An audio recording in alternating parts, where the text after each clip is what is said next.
स्वागत है आपका हमारे YouTube चैनल जहर और जिंदगी पर, जहां हम लाते हैं भारत की उन सच्ची और डरावनी कहानियों को जिनके बारे में लोग सुनना तो चाहते हैं लेकिन अकेले सुनने की हिम्मत नहीं करते। रात गहरी थी और उत्तराखंड के एक छोटे से पहाड़ी गांव रुद्रप्रयाग के पास सन्नाटा पसरा हुआ था। घड़ी में रात के 1 बज चुके थे और आसमान में पूर्णिमा का चांद चमक रहा था, जिसकी रोशनी जंगल और पहाड़ों पर फैल रही थी। रवि शर्मा, एक 32 साल का ट्रैवल फोटोग्राफर और लेखक, अपनी ब्लैक जीप में एक घुमावदार पहाड़ी रास्ते पर ड्राइव कर रहा था। वो एक नई किताब के लिए सामग्री जुटाने के लिए इस सुनसान इलाके में आया था, जो उत्तराखंड की भूतिया कहानियों पर आधारित थी। उसका कैमरा, नोटबुक और एक छोटा टॉर्च पीछे की सीट पर रखा था। रेडियो पर कोई सिग्नल नहीं था, सिर्फ खरखराहट की आवाज गूंज रही थी। ये रातें कितनी जादुई हैं, उसने बड़बड़ाया, लेकिन उसकी आवाज में हल्का सा तनाव था। रवि थका हुआ था। वह कई घंटों से ड्राइव कर रहा था और उसकी आंखें भारी हो रही थीं। बस थोड़ा और, फिर किसी ढाबे पर रुकूंगा, उसने सोचा। तभी उसकी जीप की हेडलाइट्स में एक साया उभरा। रास्ते के किनारे एक पुराने बरगद के पेड़ के नीचे एक औरत खड़ी थी। वह लंबी थी और उसने चमकदार सिल्क की लाल साड़ी पहनी थी जो चांदनी में चमक रही थी। उसके काले लहराते बाल कमर तक लटक रहे थे और चेहरा इतना सुंदर कि रवि की सांसें थम गईं। वह हल्के से हाथ उठाकर रुकने का इशारा कर रही थी। उसकी मुस्कान मोहक थी और आंखों में एक गहरी चमक। रवि ने जीप धीमी की। इतनी रात को इस सुनसान रास्ते पर, उसने सोचा, क्या यह कोई जाल है? लेकिन उसकी जिज्ञासा ने उसे रोकने के लिए मजबूर किया। उसने खिड़की नीचे की। कहां जाना है? रवि ने पूछा। उसकी आवाज में उत्सुकता और हल्का सा संदेह था। औरत ने एक मधुर सम्मोहक आवाज में जवाब दिया, बस रुद्रप्रयाग की ओर, मेरी गाड़ी खराब हो गई। उसकी आवाज में एक लय थी जो रवि को खींच रही थी। उसने दरवाजा खोला। बैठिए, उसने कहा, अपनी नजरें उसकी ओर टिकाए हुए। औरत चुपचाप सामने की सीट पर बैठ गई। उसने अपना नाम बताया, माधवी। करीब से वह और भी आकर्षक लग रही थी। उसकी त्वचा गोरी थी, होंठ लाल और आंखें इतनी गहरी कि उनमें डूब जाने का मन करता था। उसकी साड़ी उसके सुडौल फिगर को उभार रही थी। पतली कमर, भरी छाती और एक आकर्षण जो रवि को बेचैन कर रहा था। इतनी रात को अकेली? रवि ने बात शुरू करने की कोशिश की। माधवी ने हल्के से मुस्कुराते हुए कहा, चांदनी रातें मुझे पसंद हैं। ये जंगल मेरे घर जैसे हैं। उसकी बातों में एक रहस्यमयी आकर्षण था। रवि ने रेडियो चालू किया, लेकिन सिर्फ खरखराहट आई।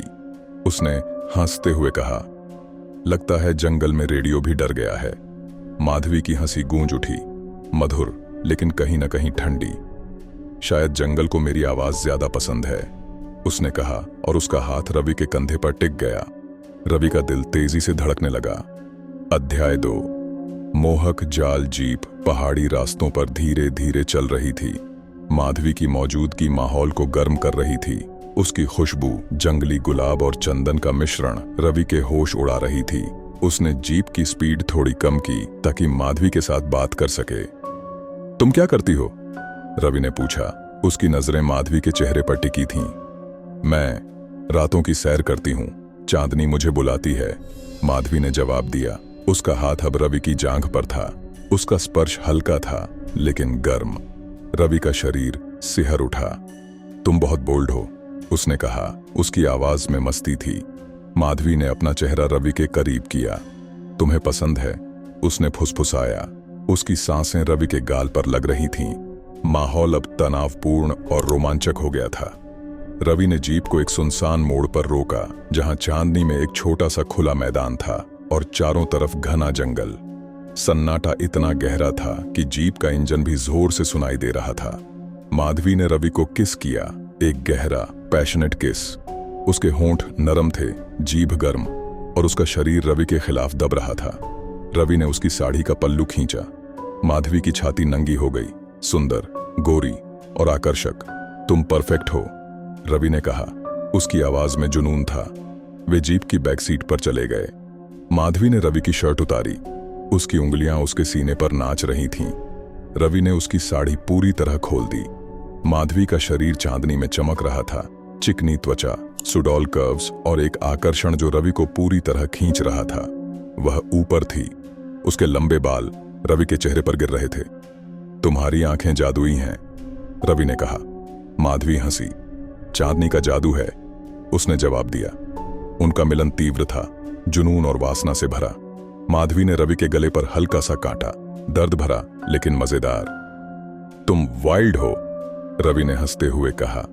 माधवी की आंखें चमकीं, लेकिन इस बार उसकी मुस्कान में कुछ रहस्यमयी था। उनका मिलन रात भर चला। माधवी की हर हरकत में एक सम्मोहन था जो रवि को बार बार खींच रहा था। लेकिन बीच में रवि को लगा कि माधवी की आंखें चमक रही हैं, एक लाल चमक। क्या हुआ? माधवी ने पूछा। कुछ नहीं, रवि ने कहा, लेकिन उसका मन बेचैन हो गया। सुबह होने से पहले वे फिर सड़क पर थे। माधवी चुप थी, लेकिन उसकी मुस्कान अब भी मोहक थी। रवि को थकान महसूस हो रही थी और उसका गला हल्का सा दर्द कर रहा था। उसने गले पर हाथ फेरा, वहां काटने का निशान था। शायद जोर से काट लिया, उसने सोचा। तुम कहां उतरोगी? उसने पूछा। माधवी ने कहा, बस थोड़ी दूर, एक पुराना मकबरा है वहीं। जीप जंगल के रास्ते पर चल रही थी, लेकिन रवि का शरीर अब भारी लग रहा था। माधवी की मौजूदगी अब उतनी रोमांचक नहीं, बल्कि कुछ असहज करने वाली थी। उसकी चुप्पी में एक दबाव था और उसकी आंखें बार बार रवि की ओर देख रही थीं, जैसे कोई शिकारी अपने शिकार को तौल रहा हो। रवि ने अपने कैमरे की ओर देखा जो बैक सीट पर रखा था। शायद कुछ तस्वीरें लूं, उसने सोचा, लेकिन उसका मन अजीब सा था। करीब 1 घंटे बाद जंगल के बीच एक पुराना मकबरा दिखाई दिया। यह एक जीर्ण शीर्ण ढांचा था जिसकी दीवारें पत्थर की थीं और छत आधी टूटी थी। मकबरे के बाहर पुराने शिलालेख थे जो समय के साथ धुंधले हो चुके थे। आसपास घना कोहरा था और हवा ठंडी। रवि ने जीप रोकी। यहां? उसने पूछा। उसकी आवाज में संदेह था। माधवी ने सिर हिलाया। हां, यहीं। उसकी आवाज अब ठंडी थी, जैसे जंगल की हवा में बर्फ घुल गई हो। रवि ने उसकी ओर देखा। उसका चेहरा अब भी सुंदर था, लेकिन उसकी आंखों में एक अजीब सी चमक थी, लाल जैसे खून। तुम अकेली यहां क्या करोगी? रवि ने पूछा। उसका मन बेचैन हो रहा था। आसपास कोई गांव या घर नहीं था, सिर्फ जंगल और सन्नाटा। माधवी ने हंसते हुए कहा, मैं यहां की हूं रवि, ये मेरा घर है। उसकी हंसी में अब मासूमियत नहीं थी। यह एक ऐसी हंसी थी जो रीढ़ में सिहरन पैदा करती थी। वह जीप से उतर गई। रवि ने भी दरवाजा खोला और बाहर निकला। रुको, मैं तुम्हें छोड़ दूंगा, उसने कहा, लेकिन माधवी ने उसकी ओर मुड़कर देखा। नहीं, तुमने बहुत किया, अब जाओ। उसने फिर से मुस्कुराया, लेकिन इस बार उसके होंठों पर एक अजीब सी लालिमा थी। रवि ने उसे एक आखिरी बार किस करने की कोशिश की। माधवी ने उसे पास आने दिया, लेकिन जब उनके होंठ मिले, रवि को उसके होंठ ठंडे लगे, बर्फ जैसे। उसने पीछे हटकर देखा। माधवी की आंखें अब और चमक रही थीं। रवि ने अपने गले पर हाथ फेरा, काटने का निशान अब जल रहा था।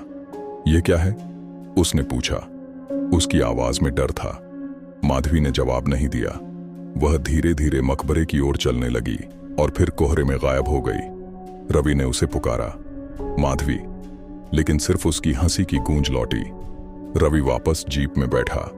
उसका दिल तेजी से धड़क रहा था। शायद मैं थक गया हूं, उसने खुद को समझाया, लेकिन गले का निशान अब और दर्द दे रहा था। उसने रियर व्यू मिरर में देखा। उसके गले पर 2 छोटे छोटे छेद थे और हल्का सा खून रिस रहा था। उसका सिर चकराने लगा। उसने जीप स्टार्ट की और तेजी से चल पड़ा। कुछ किलोमीटर बाद एक छोटा सा ढाबा दिखा, पुराना लेकिन रोशनी से भरा। वहां कुछ ट्रक खड़े थे और अंदर लोग चाय पी रहे थे। रवि ने जीप रोकी और अंदर गया। अध्याय 4, डर का साया। ढाबे का माहौल गर्म था, लेकिन रवि को ठंड लग रही थी। उसने चाय ऑर्डर की और एक बेंच पर बैठ गया। उसका चेहरा पीला पड़ रहा था और गले का निशान अब जल रहा था।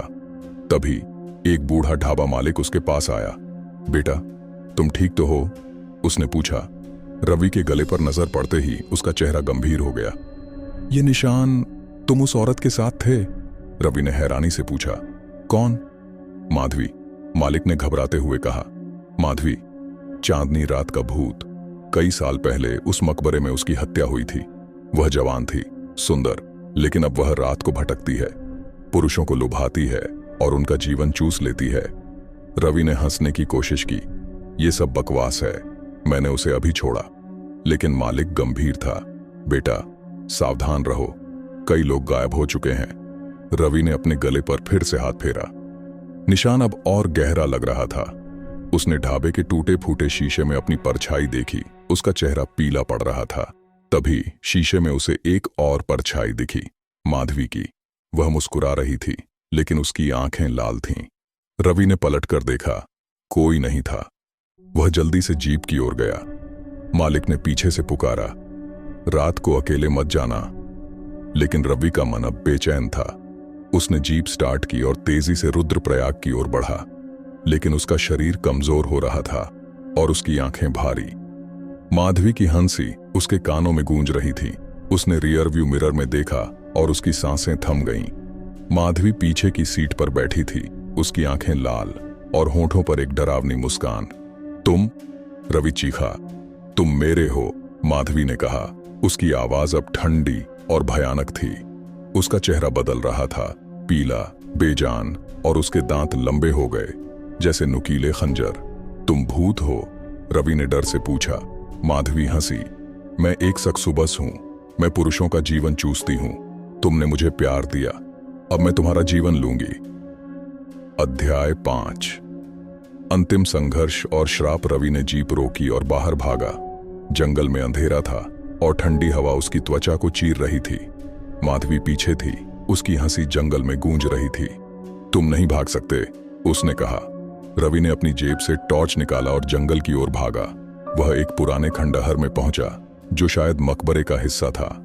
वहां एक टूटी मूर्ति थी जिसके पास कुछ पुराने कागज पड़े थे। रवि ने जल्दी से कागज उठाए।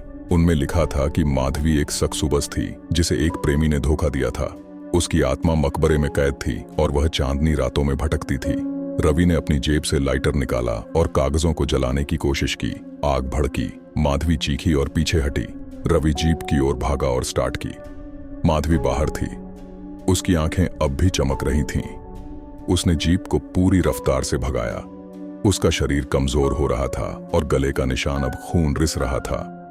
वह रुद्रप्रयाग के एक छोटे से अस्पताल पहुंचा। डॉक्टर ने कहा कि उसका खून कम है, गले का निशान गहरा था। रवि बच गया, लेकिन रातें अब डरावनी हैं। उसे हर चांदनी रात में माधवी की आवाज सुनाई देती है, आओ मेरे साथ। वह अब जंगल में नहीं जाता। लोग कहते हैं कि माधवी अब भी उस मकबरे के पास भटकती है, अपनी अगली शिकार की तलाश में।